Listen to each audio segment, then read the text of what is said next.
kerja baik yang Maha Kuasa, ya saya minta yang agak layak. Hidup saya kan dapat kebersihan, dapat terjamin.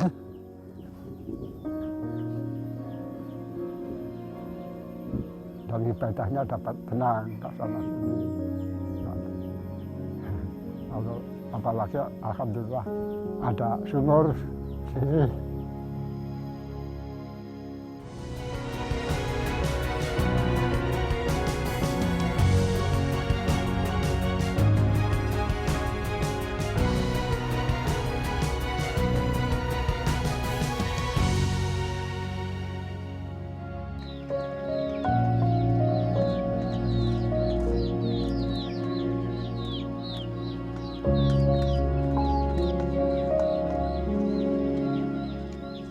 Sunardi, sebatang kara melewati waktu bersama usia yang kian senja.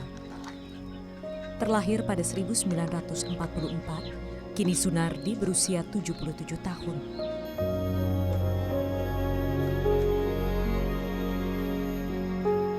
Tubuhnya yang kian membungkuk dan kakinya yang kapalan seakan menggambarkan betapa berat perjalanan Sunardi mengarungi hidup.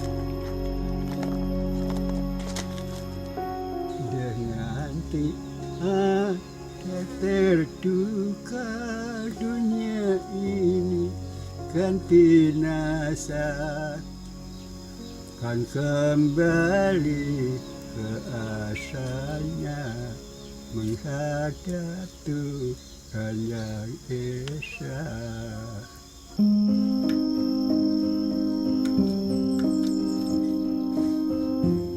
Sayup-sayup suara Sunardi memecah sunyi. Tubuhnya boleh saja rentah, tapi semangat kerjanya sangat tinggi. Laki-laki itu tidak mau berpangku tangan. Bertumpu pada hasil kebun yang tak seberapa, Sunardi mengais rezeki. Dengan kesabaran, ia menyiangi butir demi butir biji coklat yang ia petik di kebun sendiri. 1-2 kilo tak masalah, asal dapat ditukar beras dan bahan makanan. Meski beban hidup yang ditanggungnya cukup berat, Sunardi berusaha tetap menikmatinya. Raut mukanya selalu ceria. Rasa syukur diungkapkan dalam lagu-lagu yang ia nyanyikan. Sebuah gambaran betapa tinggi hasrat Sunardi untuk terus menghadapi hidup sekeras apapun itu. Mari kawanku semua bersama berjoget dan sambil menyanyi. Senyum bersenyum, patulah senyum, oh kawanku gembira di pantai. Meski terus berusaha tampak tegar, sebenarnya jauh di lubuk hati Sunardi ada yang menjadi beban pikirannya. Ia selalu sedih setiap kali mengingat adik kandungnya. Bagi Sunardi, adik adalah satu-satunya orang yang ia perjuangkan nasibnya. Seperti nekat merantau ke Lampung dari kampung halamannya di Blitar, Jawa Timur. Bahkan merelakan masa muda hanya untuk bekerja dan memutuskan untuk tidak menikah juga demi adiknya. Sayang, apa yang dilakukan tak sebanding dengan apa yang didapatnya. Mereka kini terpisah. Sunardi kesulitan mendapat kabar. Keingatan sakit jantung saya. Anaknya nggak mau ngurus, nggak besar-besar. Saya berjuangkan, nggak ingat. Keingatan itu ya sedih saya. Tapi cobaan Tuhan juga. Tapi sedarnya ingat Tuhan itu. Itu maka saya ikut nyanyi apa itu.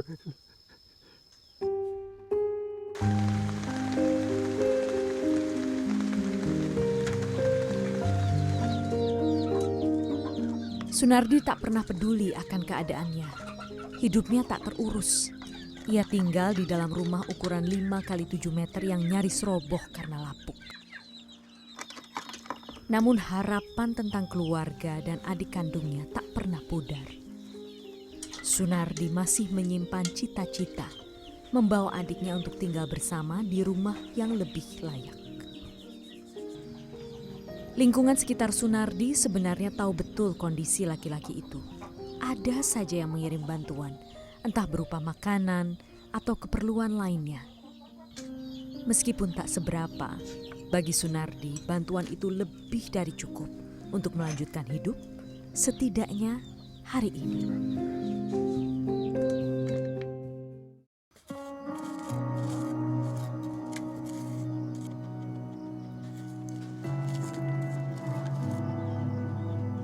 Talas bakar adalah menu siap saji yang nikmat ia santap. Caranya menikmati makanan itu seakan mengalahkan kelezatan makanan yang disuguhkan restoran mahal.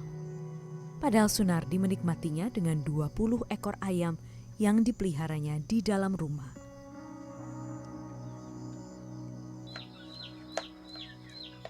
Ayam-ayam itu bukan miliknya sendiri, melainkan milik tetangga yang dipeliharanya dengan sistem bagi hasil. Sunardi memutuskan untuk tinggal bersama puluhan ayam agar ternaknya terhindar dari jarahan pencuri atau serangan hewan buas.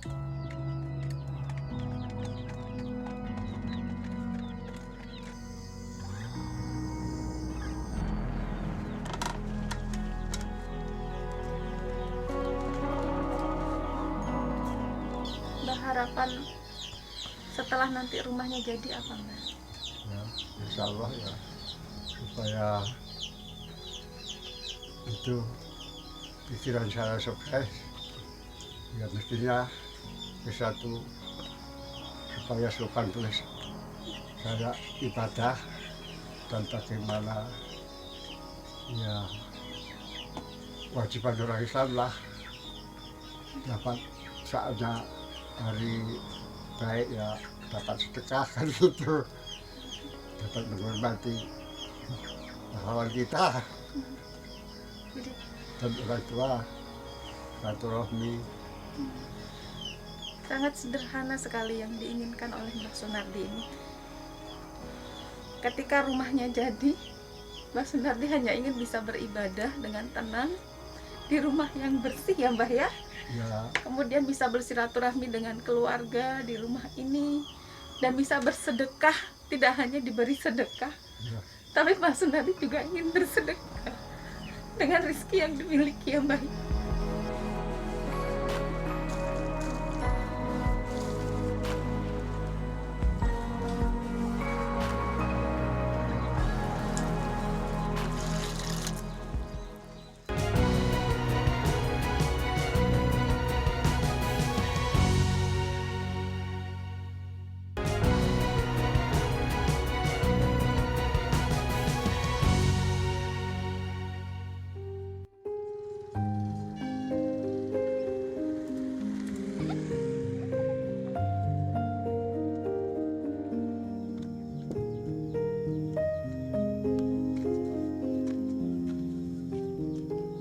Air jadi barang mewah bagi Sunardi. Daerah sekitar rumahnya ternyata tak mempunyai mata air yang cukup.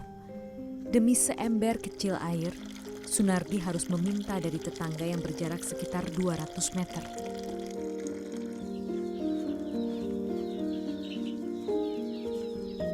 Kondisi itulah yang membuat Sunardi jarang mencuci baju. Ya, jangankan untuk mencuci, untuk membasuh tubuhnya saja sulit. Air bersih yang didapat hanya bisa untuk minum dan memasak.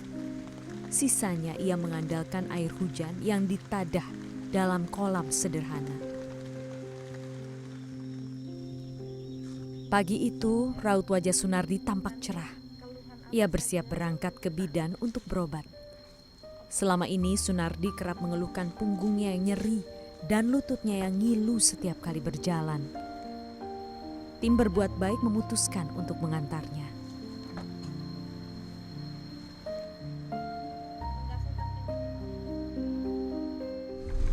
Teman punya kartu BPJS, Bang? tak punya. Nggak punya? Terus kalau ke dokter sih? Dan bawa hati itu sama kakak.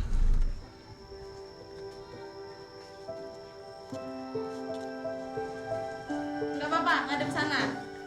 Yuk, naik. Ke dinding. Oke.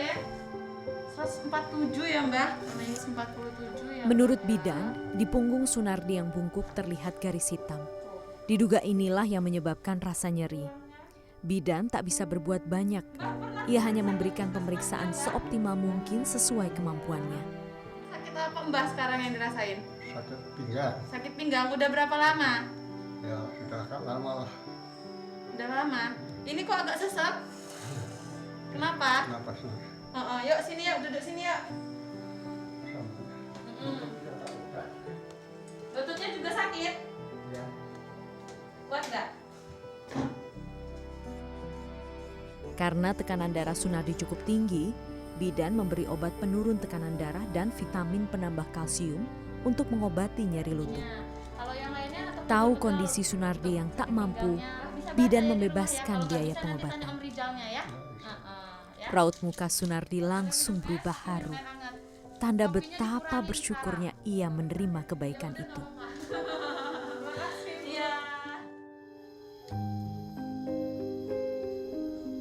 Sunardi selalu bersyukur banyak orang-orang baik yang mau menolong dan membantunya. Doa dan pujian pada Tuhan tak pernah putus ia ucapkan. Bahkan salah satu mimpi sederhana Sunardi adalah mempunyai rumah yang layak dan bersih agar bisa beribadah dengan khusyuk. Kalau menikmati warga saya, badan saya, anggota saya waras, itu tenang. Kalau mengingatkan tahanan dunia ini, waduh. Dan kewajiban memang itu masalah nolak. Ibadah itu pertama kan tempatnya, badannya suci, tempatnya bersih. Bersih sama suci kan lain. Ya membersih pakaian aja sulit bagaimana. Membersihkan mandi besar, cari air sulit bagaimana. Terus jalan jauh, anggotanya jalan jauh nggak kuat. Bagaimana? Saya sedih. Bukannya tidak berusaha, Sunardi telah menjual sebagian kebun untuk membangun rumah. Namun malang, sebagian uang hasil penjualan tanah raib dibawa kabur orang. Ia hanya bisa membeli sejumlah bata, batu pondasi, dan pasir. Kayu yang ia terima juga kualitasnya jelek. Sunardi harus kembali menunda keinginan membangun rumah yang layak. Dijabai yang Maha Kuasa, ya saya minta yang agak layak. Hidup saya kan dapat itu kebersihan, dapat terjamin.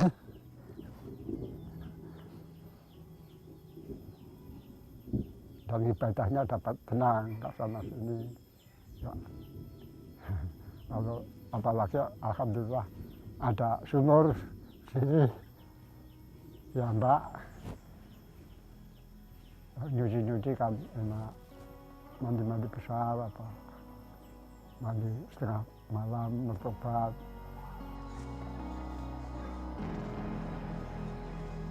Keadaan yang membuat Sunardi harus rela tinggal bersama ayam. Meski begitu, harapannya tak pernah pudar untuk menjalani hidup yang lebih baik.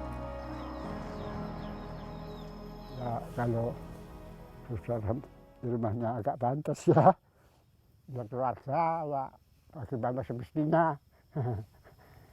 Ya, kalau sudah bahagia ya ijarah-ijarah yang mana yang di itu dapat ditinggal kalau sudah pelimpan lah. Kalau belum menyempurnakan itu hidup saya belum. Selain bernyanyi, Sunardi juga punya hobi lain, yaitu bersepeda. Sayangnya, sepeda tuanya kini rusak, hingga Sunardi hanya bisa memandanginya saja. Mbah, lihat sepedanya Mbah. Habis cukur tambah. Iya. Kelihatan bersih nih, kumisnya nggak ada lagi. Cukurnya pakai apa Mbah? Silet. Pakai silet. Ini sepedanya ya Mbah, Iya. yang mau dinaikin ya. Iya, Tapi rusak gini loh Mbah. iya rusak. Ini apa ya Mbah yang rusak? Apa-apanya, pertama setir dan ini sadarnya. Bannya kempas juga Mbak? Iya, belum kompak. Kalau di Kumpa bisa dipakai? Bisa. Biasanya dibawa kemana sepedanya? Biasanya di bawah belanja ke pasar, buat batu. Rumah nyaris roboh, tinggal sendirian bersama ayam. Sepeda rusak, air susah. Inilah hidup yang harus ditanggung Sunardi di hari tuanya.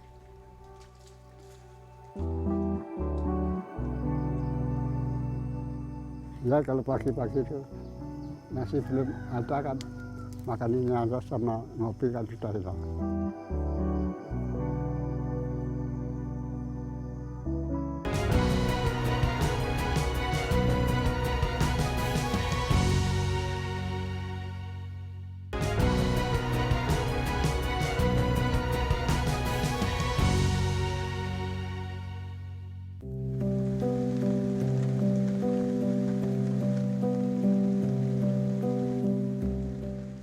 Hujan bukan waktu terbaik bagi Sunardi. Meski itu adalah masanya mendapatkan air, hujan membuatnya sibuk mencari tempat berteduh. Rumahnya tak mampu menahan curahan air. Bahkan jika hujan sangat deras, Sunardi lebih memilih berada di luar rumah. Ia berteduh di gubuk sederhana yang dibuat oleh tukang gali sumur. Sejumlah warga desa Putra Aji II, tempat Sunardi tinggal, berusaha menolong. Sayangnya, mereka juga sibuk mencari celah untuk bertahan hidup. Saya ingin coba bantu Mbah Sunardi supaya bisa hidup layak. Saya coba datangi Mbah Sunardi. Saat pertama saya melihat, di luar dugaan ternyata beliau tinggal bersama ayamnya. Dan ayam itu pun bukan milik dia sendiri, melainkan itu bagi hasil. Masyarakat sini punya keinginan untuk membantu Mbah Sunardi, tapi daya dan upaya serta kemampuan itu terbatas. Melalui Amrizal, sejumlah warga Jembat Batu, Lampung Timur yang bekerja di luar negeri mengirimkan donasi untuk memasang listrik di rumah Sunardi.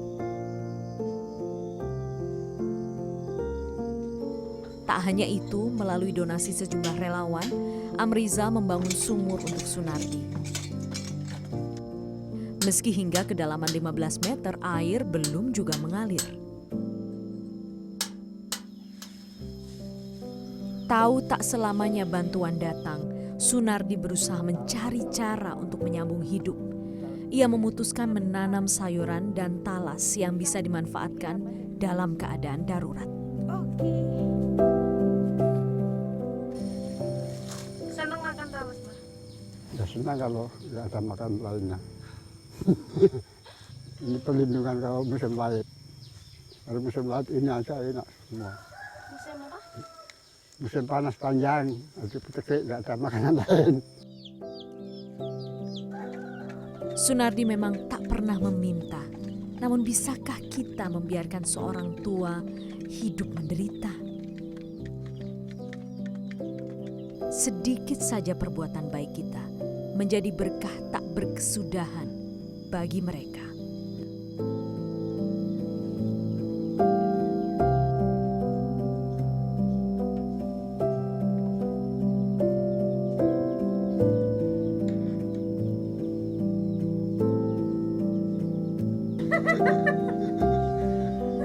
Kalau aku lah hebat.